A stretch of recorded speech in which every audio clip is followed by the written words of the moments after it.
Welcome. My name is Erin Davis. I'm a professor of sociology and a faculty member in the Gender, Sexualities, and Women's Studies department here at Cornell. And I'm going to talk about the Cornell College Block Plan and the benefits of studying at Cornell today. So hopefully you're already aware, but we work on a block schedule. And what that means is that classes meet for 3.5 weeks. And then there is a 4-day block break, and then the next class starts. And so students take one class at a time. Faculty are teaching one class at a time. And I think that is a really great schedule that has a lot of benefits. And so some of the advantages of teaching and learning on the block plan is that course schedules are really flexible and they're tailored to the subject. And I'll talk a little bit more about that later, but it really allows you to be innovative and teach in a manner that makes sense for what you need to do and what you need to learn.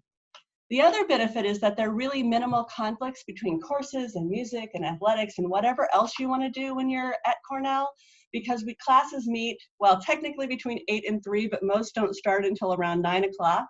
And music, athletics, all of those things are scheduled for after 3, with the exception of the occasional field trip, perhaps. It means that your class and your athletic practice or your music practice or whatever you're doing will not compete with each other.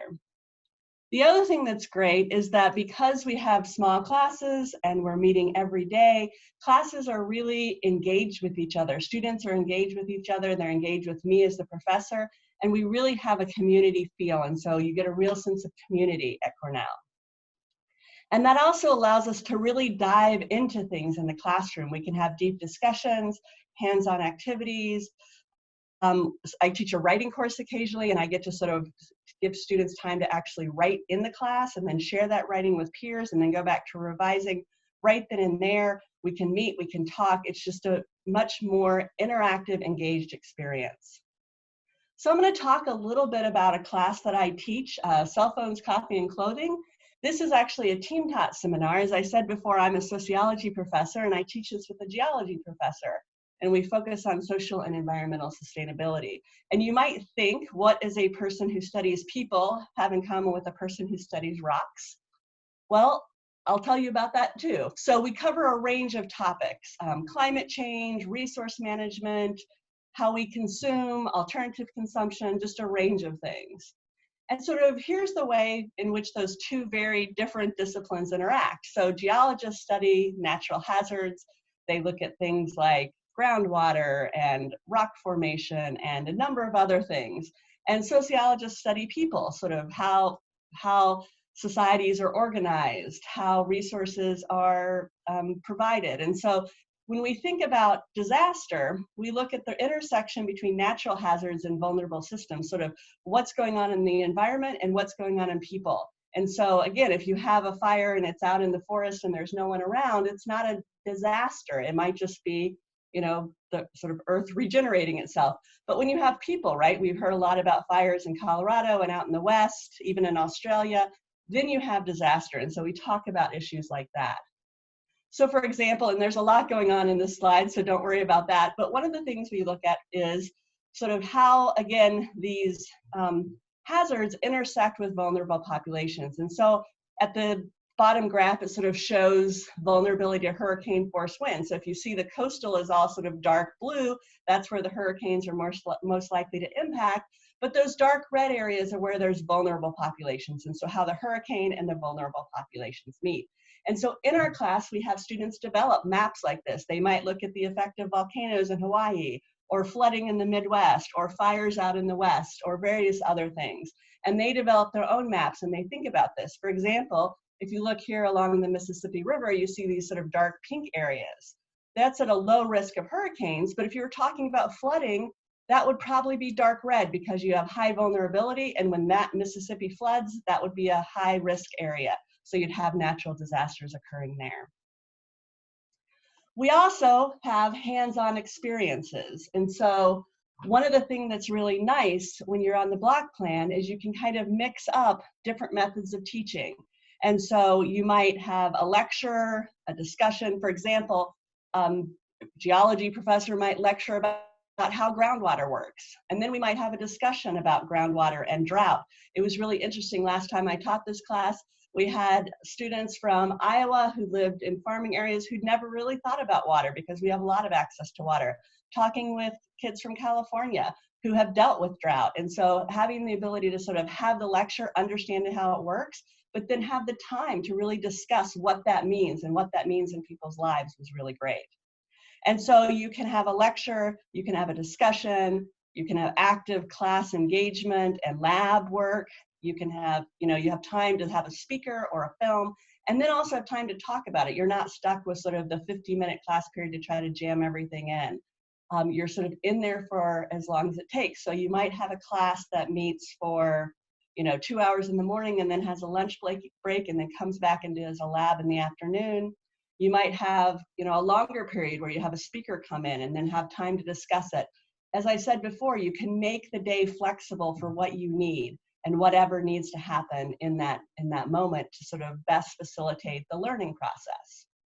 So here's a lab that we do in this class, and in other science labs they're sort of more realistic, but we sort of look at muffin mining to sort of learn and think a little bit more about mining processes. So we give all students in the class, they're in groups, they each get a muffin. Some of them are asked to do sort of ground mining, some are asked to do deep mining, some are told they're going to have to restore their muffin mountain, others are not. And so again, they sort of practice this muffin mining.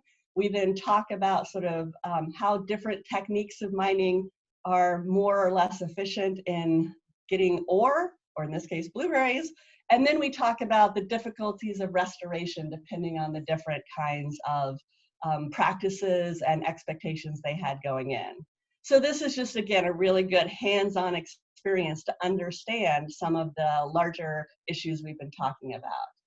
And, in the sciences, we have a new science center, and this is really one of the benefits of the block in the sciences is that you can have a classroom, your lab is right next door, you can easily transition from lab to class to sort of illustrate the things you're learning. And so, again, the block plan just allows for that flexibility to really innovate and do what you need when you need to do it. So it's really exciting. Another thing we talk about, again, the sociology side of it.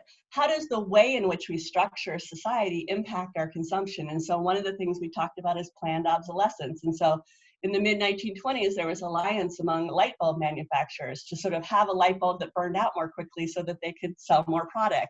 But you see this in a lot of ways even today. A lot of people, when I ask this in a public setting, people will talk about how cell phones, right, you can't necessarily change the battery. They make things really difficult. And so you have sort of, built-in obsolescence into your purchasing. So you have to purchase more. Or people will talk about printers, the fact that the printer ribbon may still have ink, but it stops working after a certain number of prints. So it tells you need to replace it. So there's ways in which we sort of reinforce our consumption practices and patterns.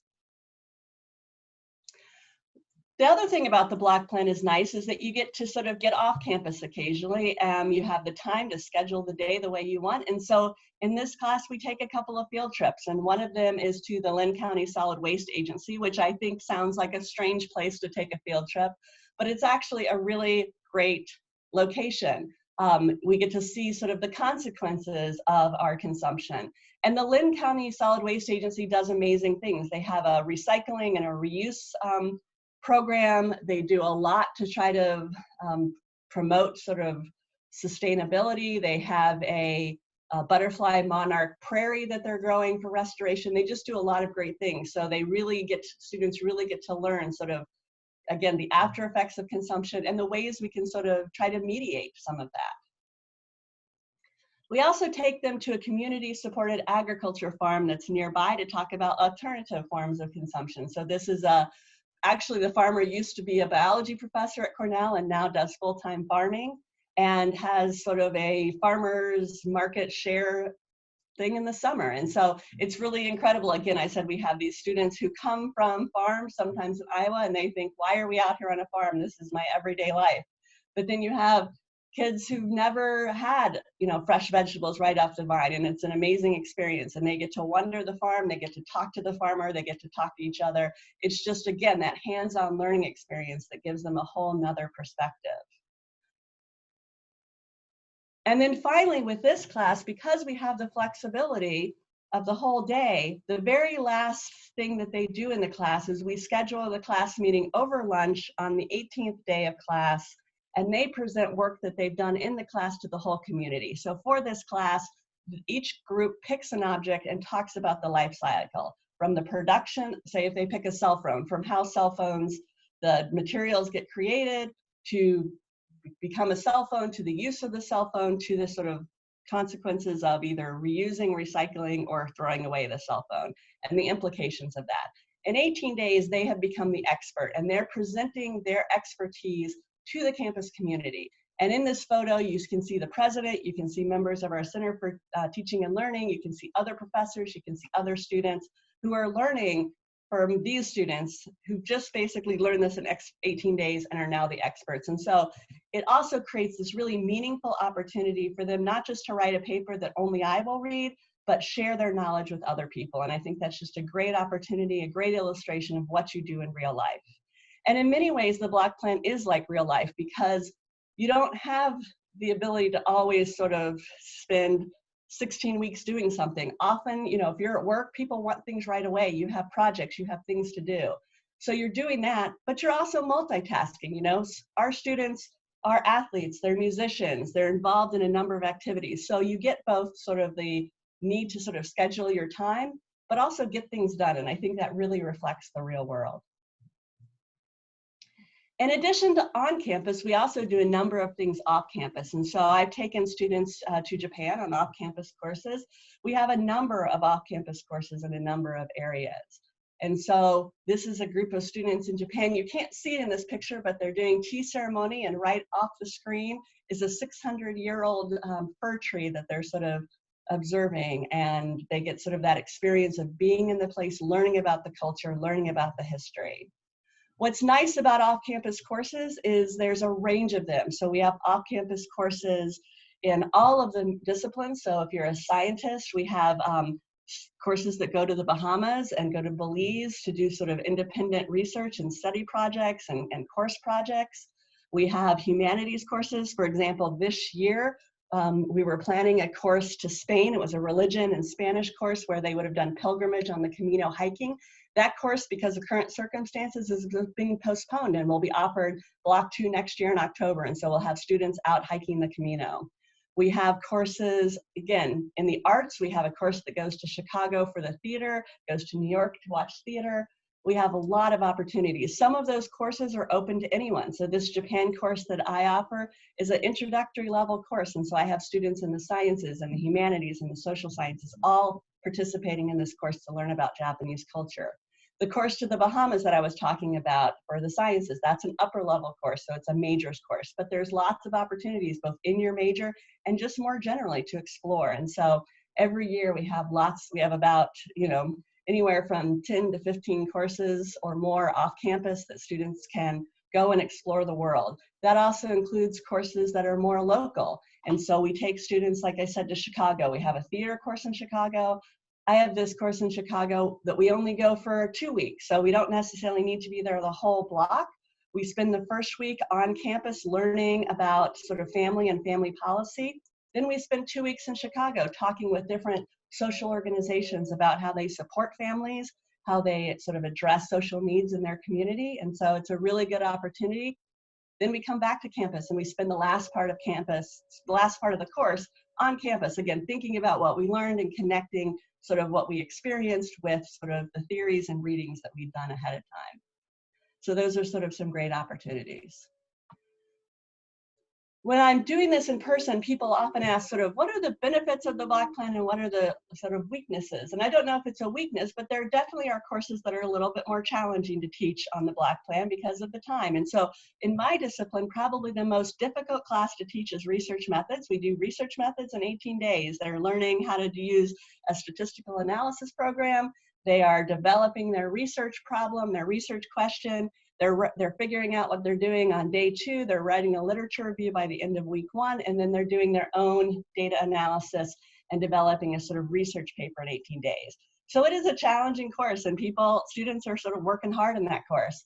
But at the same time, we regularly have students present their work and win awards at our regional Iowa Sociological Association meeting, which is sort of a student conference presentation meeting every year, and at the Midwest Sociological Association Society meeting, which has not just undergraduates, but sort of graduate students and professionals, and they present their work. And here we have a student presenting work that she did in her research methods class at the Iowa Sociological Association.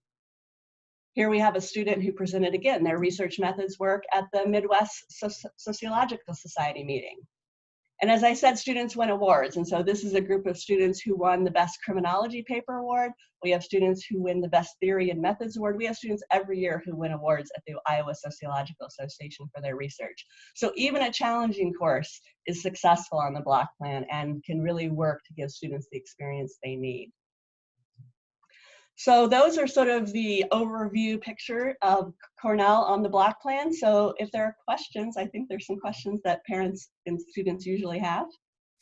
Yeah, and so this is Drew Schrail, Director of Admission, hopping in here to ask the questions. And some of the main questions we have, the first one is always, what happens if I'm sick? And if you're a little cold or you have the flu, what happens during those times where you may not be able to be in class? Right, and so everyone gets sick at some point, including the professors, and so there are a lot of different options. So the block plan is intense, and sort of every day is important to be there.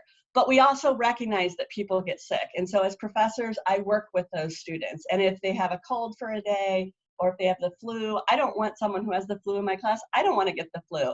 And so I'm more likely to sort of try to find a way to help that student do the work they need to do either out of the class, that may mean sort of just staying away for a day or two and getting better and doing the work sort of either while they're away or finding times later sort of catch up. Or it might mean, if it's just a cold, but you're still not feeling awful, it might mean Skyping in. I've had a student Skype in. I actually got the flu one year and I Skyped in for 2 days to the class. So that's certainly a possibility. If it's a longer term illness or something where it just can't, you sort of can't work through it and we can't figure something out, we do have a health withdrawal policy. The benefit of that is if you get really seriously sick, you're only sort of having to withdraw from one class at a time, and we can find ways and work with you to make that up. In a semester system, you might have to withdraw from all of your classes and sort of lose a semester. So if it's a short-term illness, we really want to work with students. Again, we recognize that people get sick, we get sick. And so if it's a long-term illness, we also have a way to sort of take that health withdrawal and find a way to make up that credit later. And so we really work with students to figure out what's the best for the student given the circumstances. Kind of leading into the next question is what if a student really hates a class, or maybe even takes it and goes all the way through it but ends up wanting to drop it, or God forbid fails the class? What happens in those situations? Mm-hmm. So people say sort of, I can do anything in 18 days. So if you love a class, it's kind of sad, it's only 18 days. If you hate a class, well, it's only 18 days. But there are various periods at which you can sort of add and drop. And so we have the first 3 days of the class, you can add or drop classes. So if you sort of show up the first day and realize this is not the class I expected, or this is not really what I want to do, you do have the chance to change classes. We also have a 15-day drop. So if you've been working really hard, but this is you're just struggling in the class, but you've been doing the work and you don't want that grade on your transcript and you want to try it again, or you just don't want to deal with that class, you can talk with your advisor and talk with the professor, and there's the 15-day drop possibility. So there are options if for some reason you're struggling, or if it's not the class for you. And if you're doing well, again, 18 days, you're done, you move on to something you love. So there's lots of possibilities. So a lot of people always ask about study abroad, and a couple of questions that come up there are, how often or how many times can I study abroad as a student on campus? And what are the opportunities for me to do study abroad for a longer period of time, maybe like a semester? Yeah, so there are a lot of different opportunities for study abroad. There are no limits on the number of study abroad courses you can take at Cornell, but there are some additional costs, generally the additional cost of the flight, the housing, those kinds of things. So you do want to take into account the costs. At the same time, we do offer off-campus study scholarships. And in fact, I'm just now sitting down this afternoon to sort of determine off-campus study scholarships for next year before students apply or register for their courses. So there are a number of scholarships which help support those Cornell College study abroad courses or your semester abroad courses. So we do have students who study a semester. The nice thing about the Cornell courses, you know, if you're an athlete, sometimes you can't take a whole semester off, so you can take a block and study abroad. But that's not enough for everybody. Perhaps you want to be sort of go international for a much longer period of time. We have a lot of affiliations with a number of programs. We have students who study in Europe, in Asia, pretty much. Basically, we have students study on all continents except for Antarctica. So students can go anywhere for sort of various amounts of time, and we sort of work really hard to make that happen. In addition, students can do internships, and I didn't talk about internships before, but you know, in a regular semester, you might go a few hours once a week. Well, here you can take a block or 2 blocks, or you know, do regular summer internship and really be in that organization full time for the full month or 2 months. And we have students who do internships both domestically in this area, Cedar Rapids, Iowa City, and maybe in their hometown, maybe somewhere else, and also internationally. I had a student who did an internship, summer internship in Japan several years ago. And so there's lots of different opportunities for that. Drew, there might have been another piece to that question that I didn't get to. I'm not sure. No, I think that pretty much answered it. And then so another question, and this may not be one that parents have currently, but now, especially with the new vote from the faculty to you know, allow more courses to be transferred in for our students, you know, how can that affect a student's time here at Cornell? We used to have a cap of 24 credits, so students would get a little bit maybe more freedom, maybe get a jump into some of those higher level courses. But now we have the opportunity for students to bring in some more courses and maybe start at a different higher level, or again, maybe give them more freedom. Do you anticipate students being able to take more courses that they just like or love, to be able to travel abroad more, to be able to do more of those off-campus experiential learning type situations? I definitely do. I think that this just allows for a lot more flexibility. So students can come in with some prerequisites already having been achieved, so they can get into different courses, more topical based courses, things that they really are interested in. It potentially, as you said, allows for maybe more exploration. You know, you can take that course to Spain that, you know, maybe you're not a religion or a Spanish major, but you've always wanted to hike the Camino in Spain. You can do that. Or maybe you want to do, you know, maybe you're a STEM person and you want to do your biology courses, your pre-med courses, if that's your interest, but you also are interested in theater. This gives you that option. So again, you can just do a lot. You could double major, you could major and minor. You really have a lot more possibilities. But even if you don't come in with those courses, we really work with students to make all of those things an option. So whether you're transferring courses in or not, you know, your advisor will work closely with you to sort of help you achieve your objectives. Awesome. And again, these are some of the main questions that we typically get every time we have a session like this. And if you have additional questions about the one course at a time schedule, you can definitely email us here in the admission office and we can get in touch with anybody here on campus. Our email is admission with no S at the end at cornellcollege.edu. That's admission at cornellcollege.edu. Thanks for listening to this webinar on one course at a time, and we hopefully we'll talk with you soon.